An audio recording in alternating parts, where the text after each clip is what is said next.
ओं गणपतये नमः। ओं नमः कणादगौतमादिभ्यस्तर्कविद्यासम्प्रदायकर्तृभ्यो वंशऋषिभ्यो नमो महद्भ्यो गुरुभ्यः। अन्नंभट्टेन रचितः न्यायग्रन्थः अस्ति तर्कसङ्ग्रहः। तस्य व्याख्यानं तर्कसङ्ग्रहदीपिका। तदिदानीं पठामि। अत्र हरिद्रावर्णे लिखितं यत् तत् तर्कसङ्ग्रहस्य पङ्क्तिः, एवञ्च हरितवर्णे लिखितं तर्कसङ्ग्रहदीपिकायाः पङ्क्तिः।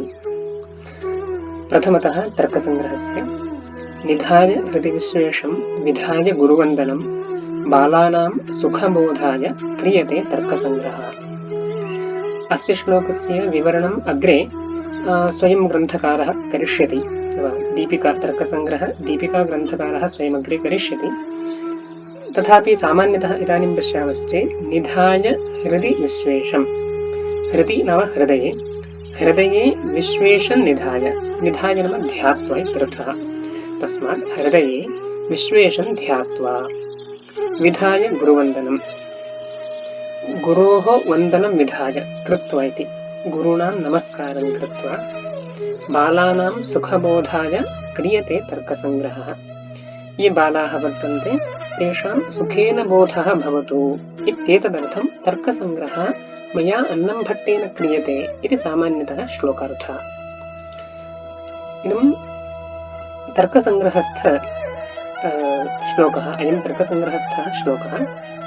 अनन्तरं विश्वेश्वरं साम्बमूर्तिम् इति यः श्लोकः, सः दीपिकायाः मङ्गलश्लोकः। विश्वेश्वरं साम्बमूर्तिं प्रणिपत्य गिराङ्गुरुं टीकां शिशुहितां कुर्वे तर्कसङ्ग्रहदीपिकाम्। विश्वेश्वरं साम्बमूर्तिं गिरां गुरुं प्रणिपत्य शिशुहितां टीकां तर्कसङ्ग्रहदीपिकां कुर्वे इति सामान्यतः अन्वयः लिखितं। विश्वेश्वरं साम्बमूर्तिं गिरां गुरुं प्रणिपत्य तर्कसङ्ग्रहदीपिकां शिशुहितां टीकां कुर्वे इति सामान्यतः अन्वयः। इदानीं प्रतिपदार्थः एवमस्ति। विश्वेश्वरम् इत्यस्य विश्वस्य ईश्वरः विश्वेश्वरः। विश्वः इत्यस्य समस्तमित्यप्यर्थः अस्ति, जगदित्यप्यर्थः अस्ति। सर्वस्यापि जगतः यः ईश्वरः अथवा सर्वेषां कृते यः ईश्वरः इति उभयथाप्यर्थः अत्र स्वीकर्तुं शक्यते। अतः विश्वस्य कृते यः ईश्वरः सः विश्वेश्वरः। तं विश्वेश्वरं षष्ठी तत्पुरुषसमासः अस्ति। एवं साम्बमूर्तिं, तत्र साम्बमूर्तिम् इत्यत्र एवं विग्रहः अस्ति। अम्बया सहितः साम्बः इति। अम्बा नाम पार्वती, पार्वत्या सहितः यः अस्ति सः साम्बः। अत्र बहुव्रीहि समासः।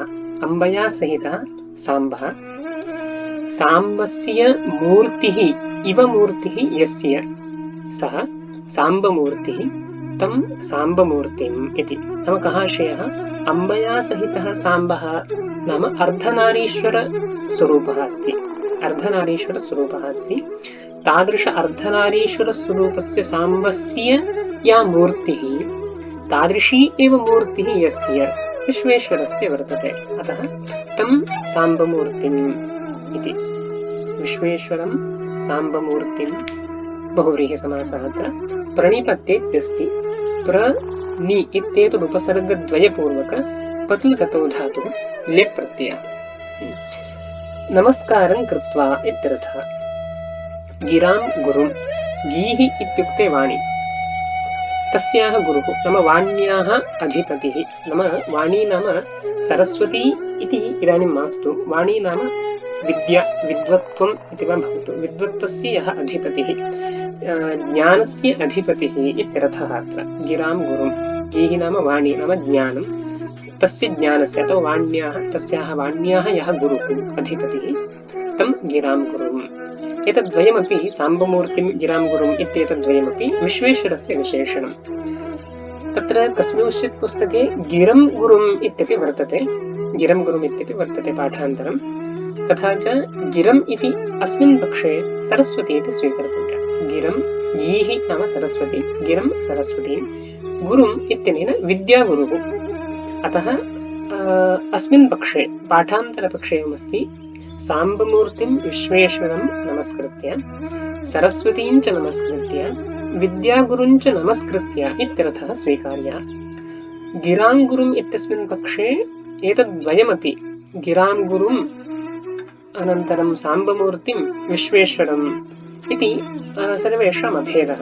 अतः यः गिरां गुरुः यश्च साम्बमूर्तिः स एव विश्वेश्वरः इत्यर्थः प्रथमपक्षे।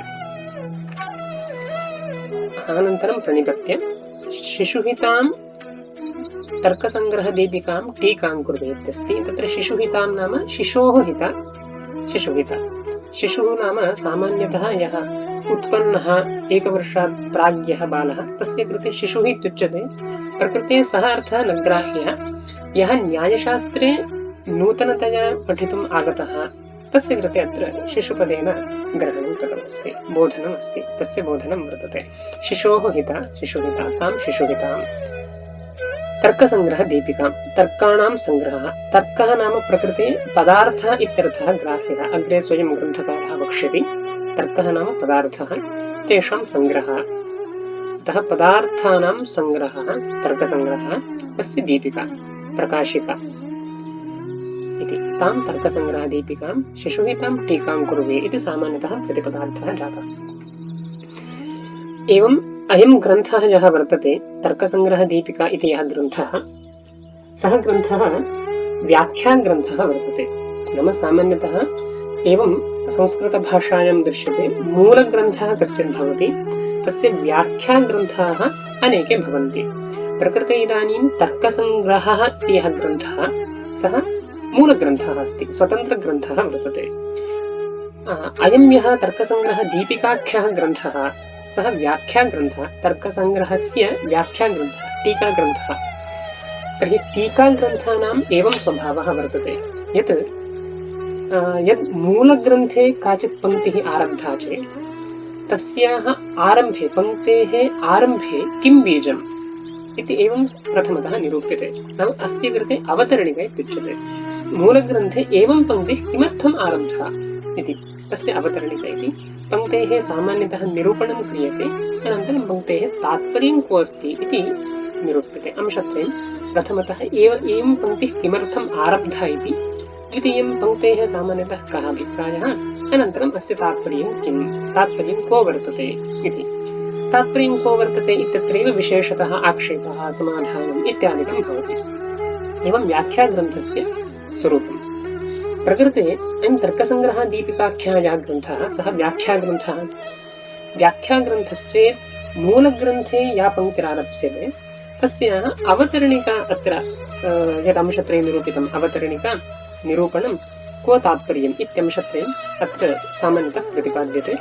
प्रकृते इदानीं चिकीर्षितस्य ग्रन्थस्य इति यद्वर्तते तत् तर्कसङ्ग्रहदीपिकायाः पङ्क्तिः चिकीर्षितस्य इत्यारभ्य इति पर्यन्तं निधाय हृदि विश्वेशम् इति यत् एतत् वाक्यं वर्तते, तर्कसङ्ग्रहस्य वाक्यं वर्तते अथवा तर्कसङ्ग्रहस्य यः श्लोकः वर्तते तस्य श्लोकस्य आरम्भः किमर्थं जातः इत्येतदर्थमस्ति चिकीर्षितस्य ग्रन्थस्य इति। अतः इयं तर्कसङ्ग्रहस्य मङ्गलश्लोकस्य अवतरणिका वर्तते चिकीर्षितस्य ग्रन्थस्य इति। तत्र चिकीर्षा नाम कर्तुम् इच्छा। एतद्विषये अनन्तरम् ईषत् पश्यामः। कर्तुम् इच्छा चिकीर्षा। ग्रन्थः कर्तुम् ईप्सितः अस्ति, तस्मात् ग्रन्थः जातः चिकीर्षितः। चिकीर्षितस्य ग्रन्थस्य निर्विघ्नपरिसमाप्त्यर्थं, विघ्नः नाम धर्माधर्मौ इति स्वीक्रियते। प्रकृते विघ्नः नाम अधर्मः इत्येव। प्रकृतस्थले प्रतिबन्धः इति सर्वसामान्येन प्रतिबन्धः प्रतिबन्धकम् इति वा स्वीकर्तुं शक्यते विघ्नपदेन। निर्विघ्नः नाम प्रतिबन्धका भावेन, निर्विघ्नेन परिसमाप्तिः, निर्विघ्नपरिसमाप्तिः, निर्विघ्नपरिसमाप्तये इति निर्विघ्नपरिसमाप्त्यर्थम्। विघ्न अभावेनैव ग्रन्थस्य परिसमाप्तिः भवतु इत्येतदर्थं शिष्टाचार अनुमित श्रुतिबोधित कर्तव्यताकम्। शिष्टः नाम अग्रे सामान्यतः निरूप्यते वेदविहितकर्मकारी भवति शिष्टः। तस्य यः आचारः, आचारः नाम क्रिया, आचरणं, तादृशशिष्टानां यदाचरणं तेन अनुमिता काचित् श्रुतिः भवति। आचरणेन काचित् श्रुतिरनुमीयते। तादृशश्रुत्या किञ्चित् कर्तव्यत्वं बोध्यते। अतः श्रुतिबोधितकर्तव्यता। तादृशी कर्तव्यता को अस्ति इति चेत् नमस्कारे वर्तते। शिष्टाचार अनुमित श्रुतिबोधितकर्तव्यता नमस्कारे वर्तते इति कृत्वा नमस्कारम् अथवा मङ्गलं कीदृशं जातम् इति चेत् शिष्टाचार अनुमित श्रुतिबोधितकर्तव्यतार्थं जातम्। तच्च नमस्कारः अथवा मङ्गलं कीदृशम् इति चेत् इष्टदेवता नमस्कारात्मकं मङ्गलं वर्तते इति। तादृशमङ्गलं किमर्थं क्रियते, ग्रन्थे किमर्थं तद्लिख्यते इति प्रश्ने सति शिष्यशिक्षायै, शिष्याणाम् एव ज्ञानं भवतु इत्येतदर्थं ग्रन्थतः निबद्धं। यद्यपि मङ्गलं सामान्यतः मनसि अपि कर्तुं शक्यते, देवानां पुरतः साष्टाङ्गप्रणामः अपि कर्तुं शक्यते, तथापि ग्रन्थे तस्य निबन्धनं किमर्थं, लेखनं किमर्थम् इति चेत् शिष्याणां शिक्षार्थम्। अतः शिष्याणां शिक्षायै ग्रन्थतः निबद्धं चिकीर्षितं प्रतिजानीते निधाय इति सामान्यतः पङ्क्तेः अर्थः। इदानीं विशेषतः अर्थं पश्यामः। अत्र चिकीर्षितस्य ग्रन्थस्य इत्यस्ति, ततः प्राक् ईषत् तत्र निरूपणीयं भवति। सामान्यतः यत्किञ्चित् कार्यं कर्तव्यं चेत् लोके एवं श्रूयते, तत्र इच्छाशक्तिरपेक्षते, ज्ञानशक्तिरपेक्षते, एवं च क्रियाशक्तिः। ज्ञानशक्तिः, इच्छाशक्तिः, एवं च क्रियाशक्तिः, एतत् त्रितयम् अपेक्षते इति। एतदेव अत्र ईषत् विशेषतः निरूपणं क्रियते। अस्यैव विशेषतः निरूपणं वर्तते। यत्किञ्चित् कार्यं कर्तव्यं चेत् अवश्यं तद्विषये ज्ञानम् अपेक्षते। ज्ञानाभावे तस्य अनुष्ठानं न सम्भवति। अतः अवश्यं तद्विषये ज्ञानं सम्पादनीयम्। एवं च तत्र इच्छाप्यपेक्षते। तदुत्तरकालेव कर्तुं शक्नुमः। इच्छा नास्ति, ज्ञानं वर्तते चेदप्यनुष्ठानं न सम्भवति। बालस्य ज्ञानं वर्तते पठनीयमिति, परन्तु पठितुम् इच्छा नास्ति इति कृत्वा कदाचित् तस्य तत्र प्रवृत्तिर्न स्यात्। अतः किं किम् अपेक्षते इति चेत् प्रथमतः ज्ञानम्, अनन्तरम् इच्छा, तदुत्तरकाले अनुष्ठानमिति। प्रकृतस्थले इतोपि विशेषतः पश्यामश्चेत् फलज्ञानं, फलेच्छा, उपायज्ञानम्, उपायेच्छा, कृतिः इति पञ्चपदार्थाः अत्र वर्तन्ते। ज्ञानमपि प्रकृते द्विविधं स्वीक्रियते, फलज्ञानम्, उपायज्ञानम्। इच्छा अपि द्विविधा, फलेच्छा, उपायेच्छा, तदुत्तरकाले कृतिः। सर्वस्य अनुष्ठानस्य अथवा क्रियायाः आरम्भे फलज्ञानं ईषदपेक्षते। फलज्ञानं नाम किम् इति चेत् यद् उद्देश्यं, मुख्यं यदुद्देश्यं तस्य ज्ञानम्। उद्देश्यम् अज्ञात्वा कश्चित् पुरुषः नैव प्रवर्तते। अतः प्रथमतः किमुद्देशेन अनुष्ठानं क्रियते तस्य प्रथमतः सम्यक् ज्ञानम् अपेक्षते। प्रकृतस्थले यदि चिन्तयामश्चेत् सुखस्य ज्ञानं, सुखम् अपेक्षते, सुख अपेक्षते इति इच्छा जाता, सुखस्य ज्ञानम्, एवं सुखमस्ति, एवमेव सुखमस्ति। इदं कथं सुखम् अस्ति इति कथं ज्ञायते? अनुमानादिना वा प्रत्यक्षेण वा तत्र ज्ञातुं शक्यते, अथवा कदाचित् अन्यस्य कथनद्वारा वा ज्ञातुं शक्यते। एवमेवं सुखमस्ति इति। अथवा कश्चित् अत्यन्तं सुखी अस्ति चेत् तद्दृष्ट्वापि ज्ञायते एवं सुखं वर्तते, ते सुखिनः वर्तन्ते इत्यपि तत्र ज्ञानं सम्भवति। अतः प्रथमतः फलज्ञानं, तस्य आकारः इदं सुखम् इत्यादि। अनन्तरं भवति फलेच्छा। तादृशं यद् ज्ञातं सुखं तद् मम भवतु इत्येव इच्छा। सुखं मे भूयात्, तद् ममापि भवतु। यत् परस्य अस्ति सुखम्, एवम् अन्ये सुखिनः वर्तन्ते, तथा अहमपि सुखिनी भूयासम् इत्येवं तत्र सामान्यतः इच्छा जायते। अस्य कृते उच्यते फलेच्छा, सुखं मे भूयात्।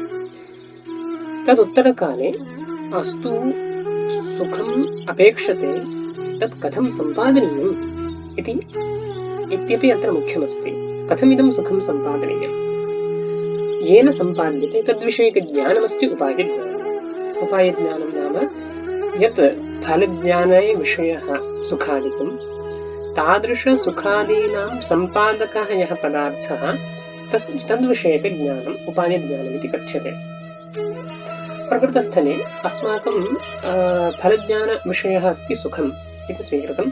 अतः तदनुरोधेन यदि उपायज्ञानं चिन्त्यते चेत् मनोनिग्रहं सुखसाधनम् इत्येव उपायज्ञानं भवितुमर्हति। तत्र उपायज्ञानस्थले ज्ञानत्रयं स्वीक्रियते इत्येकः पक्षः, अथवा एकस्मिन् ज्ञाने त्रयः प्रकाराः वर्तन्ते इत्यपि स्वीक्रियते। एवं पक्षभेदाः वर्तन्ते। इदानीं ज्ञानत्रयं पृथक् पृथक् इति यदि स्वीकृत्य चिन्त्यते चेत् यद् मनोनिग्रहं तत् सुखसाधनं। कदा सुखं भविष्यति इति चेत् अस्माकं मनसः सम्यक् निग्रहः अस्माभिः कृतश्चेत् सुखं लभ्यते। दुःखं कदा जायते? मनसः निग्रहः नास्ति, इतस्ततः मनः अटति, अन्यत्र गच्छति, एवं यदि चाञ्चल्यमस्ति तर्हि दुःखं भवति, सामान्यतः एव दृष्टं।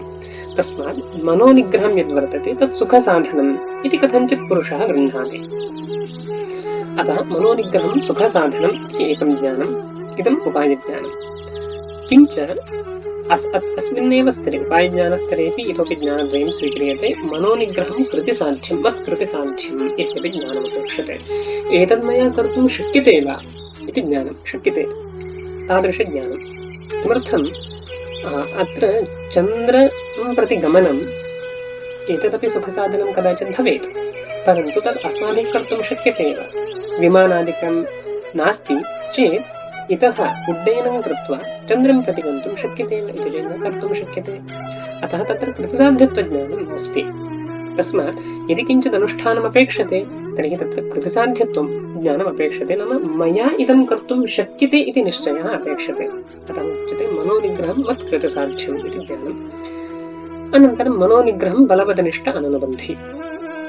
सामान्यतः सुखसाधन अपि कदाचित् भवेत्, कृतसाध्यमपि किञ्चित् वस्तु भवेत्, परन्तु तत् कदाचित् दुःखजनकमपि भवेत् चेत् तत्र अस्माकं प्रवृत्तिः न भवति। यथा ईषद् मधुरं वर्तते, तस्मिन् मधुरे विषं स्थापितम् इति यदि स्वीक्रियते, मधुरमस्ति इति कृत्वा एतद् मधुरं मम सुखसाधनम्, अहं भक्षयामि चेत् मम तृप्तिर्जायते इति कस्यचित् भवति भानं। भक्षणं कर्तुं शक्यते किल, एवं भक्षणं मया कर्तुं शक्यते इति कृत्वा भक्षणं मत्कृतिसाध्यं, भक्षणं सुखसाधनं, भक्षणं मत्कृतिसाध्यम् इति ज्ञानद्वयमपि अस्ति। परन्तु यदि सः पुरुषः गृह्णाति तस्मिन् मधुरे विषं स्थापितम् इति यदि गृह्णाति तर्हि सः पुरुषः तत्र नैव प्रवर्तते। किमर्थं? भक्षणं सुखसाधनमिति ज्ञानमप्यस्ति, भक्षणं कृतिसाध्यमिति ज्ञानमपि वर्तते, तथापि न प्रवर्तते। किमर्थम् इति चेत् तत्र विषं वर्तते इति सः ज्ञातवान् चेत् विषभक्षणेन दुःखं भविष्यति, मरणं भविष्यति इति सः जानाति इति कृत्वा तत्र नैव प्रवर्तते। अतः तृतीयं ज्ञानमपि अपेक्षितं। किम् इति चेत् बलवदनिष्ठ अननुबन्धि। बलवत् यद् अनिष्टं मरणादिकं तद् अननुबन्धि, तद् अजनकम् इत्यर्थः। अतः यत् अस्माकं कार्यं, यत् या क्रिया अस्माभिः कर्तव्या अनुष्ठेया, सा बलवत् अनिष्टस्य जनिकामाभूत् इत्येतत् ज्ञानम्। अतः मनोनिग्रहं सुखसाधनं, मनोनिग्रहं कृतिसाध्यं, मनोनिग्रहं बलवदनिष्ठ अननुबन्धि इति ज्ञानम् आहत्य उपायज्ञाने उपायज्ञानकक्षौ एते सर्वेपि अन्तर्भवन्ति। तदुत्तरकाले उपाय इच्छा नाम उपायः कः इति चेत् मनोनिग्रहम् उपायः। कस्य कृते? सुखस्य कृते। सुखस्य कृते मनोनिग्रहम् उपायः। तादृश उपाये इच्छा अपेक्षते, तदुत्तरकाले सः प्रवर्तते। यदि एवं जानीमः एतत् सम्यक् अध्ययनं क्रियते, सम्यक् पण्डिताः भवामः इति ज्ञानं वर्तते, अतः अध्ययनं पाण्डित्यसाधकम् इत्येतत् ज्ञानं वर्तते चेदपि कस्यचित् अध्ययने इच्छा न भवति प्रतिबन्धकवशात्। अतः यदि सम्यक् अध्ययनं कर्तव्यं तत्र इच्छाप्यपेक्षते। केवल उपायज्ञानं न पर्याप्तम्, उपाये इच्छाप्यपेक्षते। अतः चतुर्थमस्ति उपायच्छ चतुर्थी। तत्र सुखसाधनं मनोनिग्रहं मत्कृतिसाध्यं अथवा कृतिसाध्यम् इत्यत्र कृतिविषयः इति भवतु इत्येवम्। एवम् उपायच्छायाः आकारः। अत्र एतद्द्वयोः मेलनं कृत्वा लिखितमस्ति। सुखसाधनं कृतिसाध्यमिति अनयोः मेलनं कृत्वा यत् सुखसाधनीभूतं यत् मनोनिग्रहं तत् मत्कृतिसाध्यं भवतु इत्येवम्, अथवा मत्कृतिसाध्यम् इत्यत्र मत्कृतिविषयो वा भवतु। नाम कः आशयः? एतत् मया सम्पादनीयम् इति इच्छा, यत् सुखसाधनीभूतं यन्मनोनिग्रहं तत् मया सम्पादनीयम् इति इच्छा, उपायेच्छा। तादृश उपायेच्छायाः अनन्तरम् आत्मनि कृतिः इति कश्चित् पदार्थः उत्पद्यते, तदुत्तरकाले अनुष्ठानं सम्भवति। कृतेः आकारः कीदृशः इति चेत् सुखार्थं मनोनिग्रहं कुर्याम्। एवम् अध्यवसायविशेषः कश्चित्, एवं सङ्कल्पः नाम ज्ञानम् इत्यपि भवेत्। प्रकृते इदानीं कश्चित् अध्यवसायविशेषः कृतिः इति, तच्च सुखार्थं मनोनिग्रहं कुर्याम् इत्येतदाकारकं भवति। प्रकृतस्थले यदि पश्यामश्चेत् अत्र फलं वर्तते, कदलीफलं वर्तते। अत्र कदलीफलमस्तीति अयं बालकः जानाति, अत्र कदलीफलं वर्तते इति बालकः जानाति। अतः एव तत्र फलमस्ति इति ज्ञानमस्ति। फलं कदलीफलं, कदलीफलस्य ज्ञानम् अनेन बालकेन सम्पादितं चक्षुरिन्द्रियद्वारा। दृष्टवान् अत्र कदलीफलं वर्तते इति, अत्र फलमस्ति इति ज्ञानं, कदलीफलं वर्तते नाम किं जातं, फलज्ञानम् अनेन पुरुषेण, अनेन बालकेन फलज्ञानं सम्पादितं। फलज्ञानं कीदृशम् इति चेत् तत्र कदलीफलं वर्तते इति फलज्ञानम्। इदानीं फलज्ञानादनन्तरं फलेच्छा, मत्कृते तत् फलमपेक्षते। एवं तादृशं यत् कदलीफलं तत् मत्कृते अपेक्षते इति फलेच्छा उत्पद्यते बालकस्य। पुनः सः विचारं करोति, कथं तत्फलं प्राप्नुयामहं, कथमहं तत्फलं प्राप्नुयाम् इति एवं चिन्तनं करोति। तत्काले एवं गृह्णाति, तत्र गत्वा यद् निष्कासनं तत् फलप्राप्तं। मया तावत्पर्यन्तं गन्तव्यम्, अत्र वृक्षे विद्यमानं यत् फलं तत्ततः निष्कासनीयं, तदुत्तरकाले तद्भक्षणं कर्तव्यम् इत्येव तत्सर्वम् आलोचयति। अतः तत्र गत्वा यद् निष्कासनं, फलस्य निष्कासनं तत् फलप्रापकं भवति, नाम फलस्य प्रापकं भवति इत्येवं गृह्णाति। इदं जातम् उपायज्ञानम्। गत्वा यद् निष्कासनमस्ति, नाम वृक्षसमीपे गत्वा यद् निष्कासनं, फलस्य निष्कासनं, तद् मत् अपेक्षितं यत् फलं कदलीफलं तस्य प्रापकं भविष्यति। एतद् निष्कासनं फलप्रापकं भविष्यति। अतः यत् फलं तस्य अयम् उपायः, साधनम् इत्येतदर्थः लभ्यते। अनन्तरं पुनः उपायज्ञानं जातम्, उपाय इच्छा। गत्वा यद् निष्कासनं तद् मया कर्तुं शक्यते। क्षम्यताम्, अत्र पुनः उपायज्ञाने एव वर्तते कृतसाध्यत्वज्ञानम्। उपायज्ञाने एव द्वितीयः अंशः। गत्वा यद् निष्कासनं तद् मया कर्तुं शक्यते इति ज्ञानं, कृतसाध्यत्वज्ञानम्। अनन्तरम् उपायेच्छा, गत्वा निष्कासनं मत्कृतसाध्यं भवतु, मया एवं कर्तव्यमिति इच्छा उत्पद्यते। उपायेच्छा, तदुत्तरकाले गत्वा निष्कासनमहं कुर्याम् इत्येवं कृतिरुत्पद्यते।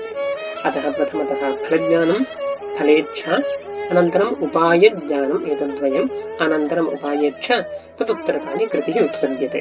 अत्रापि एते सर्वेपि सुखिनः वर्तन्ते। अयमपि सुखी अस्ति, अयं पुरुषः अपि सुखी अस्ति, एतदपि सुखी इति दृश्यते। तर्हि इयं या बालिका, सा एतान् सर्वान् पश्यति। ते सर्वेपि सुखिनः, मुखहावभावादिकं दृष्ट्वा ते सर्वेपि सुखिनः इति गृह्णाति। ते सर्वेपि सुखिनः नाम सुखज्ञानं जातं, नाम फलज्ञानं। सुखम् इति फलं, तद्विषयकज्ञानं, ते सर्वेपि सुखिनः। तर्हि तादृशं यत् सुखं तन्ममापि भवतु इति चिन्तयति। अहमपि सुखिनी भूयासं, ममापि तदपेक्षते इति कृत्वा फलेच्छा।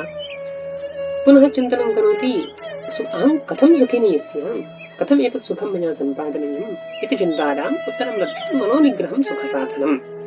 मनोनिग्रहं मया क्रियते चेत् सुखं सम्पादयितुं मया शक्यते इति ज्ञानम्। एतदेव उपायज्ञानम्। पुनः तत्रैव मनोनिग्रहं मया कर्तुं शक्यते इत्यपि इति एतदपि अपेक्षते। यदि मया कर्तुं न शक्यते इति चेत् तत्र एतदेव नोत्पद्यते, क्रिया एव नोत्पद्यते। अतः मया कर्तुं शक्यते इत्यपि ज्ञानम्। अतः उपायज्ञानस्य अंशद्वयं, मनोनिग्रहं सुखसाधनमिति, मनोनिग्रहं मया कर्तुं शक्यते इति। तदुत्तरकाले मनोनिग्रहम् अहं कर्तुं प्रभवेयम् इत्युच्छा। ममापि तादृशमनोनिग्रहं भवतु इति इच्छा, उपायेच्छा। तदुत्तरकाले मनोनिग्रहं कुर्याम् इति कृत्युत्पद्यते। तदुत्तरकाले मनोनिग्रहादौ सा प्रवर्तते इत्येवम्। अतः प्रकृतस्थले इदानीम् अंशचतुष्टयं चिन्तितं। प्रथमतः फलज्ञानम्, अनन्तरं फलेच्छा, उपायज्ञानम्, उपायेच्छा इत्यंशचतुष्टयं तदुत्तरकाले कृतिरुत्पद्यते। आहत्य पञ्च अंशाः वर्तन्ते, पञ्चपदार्थाः वर्तन्ते। कृतेः उत्पत्त्युत्तरकाले तावत् अनुष्ठानादिकं सम्भवति, क्रियाचरणं सम्भवति इत्येवम् अस्ति। एतत् सर्वं किमर्थं निरूप्यते इति चेत् तत्र आरम्भे ग्रन्थारम्भे एवं वर्तते, चिकीर्षि तस्य ग्रन्थस्य इत्यस्ति। तत्र चिकीर्षा नाम कः पदार्थः इत्येतत् ज्ञातुम् एतावान् सर्वोऽपि विषयः प्रतिपादितः। तत्र चिकीर्षा नाम का इति चेत् कृतिसाध्यत्वप्रकारिका इच्छा अथवा कृतिविषयत्वप्रकारिका इच्छा इति। एतदर्थम् अयं सर्वोऽपि विषयः प्रतिपादितः। अग्रिमविषयम् अग्रिमकक्षायां पश्यामः।